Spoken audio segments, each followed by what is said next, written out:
আসসালামু আলাইকুম এভরিওয়ান। আজকে আপনাদের সাথে আমি শেয়ার করব সন্ধ্যার নাস্তায় আমার জন্য কি তৈরি করা হয়েছে।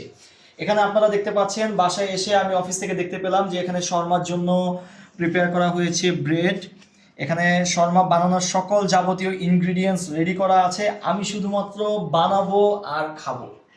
তো আপনাদেরকে দেখাচ্ছি কিভাবে আমি শর্মা এখানে তৈরি করে নিচ্ছি। প্রথমে আমি মেয়োনেজ নিয়ে নিচ্ছি।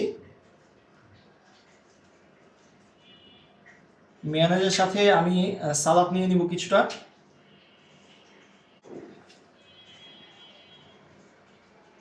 পুরোটা রুটি জুড়ে আমি যখন মেয়োনেজটা স্প্রেড করে নিলাম এবং তারপরে সালাদ দিয়ে দিলাম, এবং আমি কিন্তু এই জায়গায় চিকেনগুলো দিয়ে দিচ্ছি এবং ভরপুর চিকেন দিয়ে আমি শর্মাটা তৈরি করে নিব।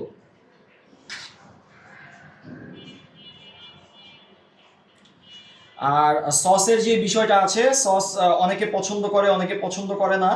তো যার যতটুকু পছন্দ ততটুকু পরিমাণে দিয়ে সসটা কিন্তু পরেও অ্যাড করে খাওয়া যায়। তো আমি এখন এই হোমমেড শর্মাটাকে ট্রাই করব। যদিও দোকানের মতো তো আর আমরা করতে পারবো না, তবে বাসায় আশা করি খারাপ হবে না।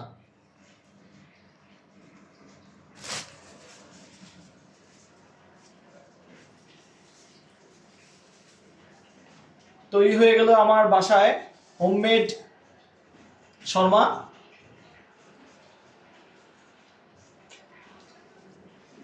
যা খেতে অসাধারণ। আপনারা বাসায় কে কী ধরনের স্ন্যাক্স খেয়েছেন এবং কিভাবে আপনারা এই স্ন্যাক্স আইটেমগুলো বানিয়ে খান, আমাদেরকে অবশ্যই কমেন্টস করে জানাবেন। আর আমাদের শর্মা খাওয়ার জন্য অবশ্যই আমার বাসায় চলে আসবেন। আল্লাহ হাফেজ।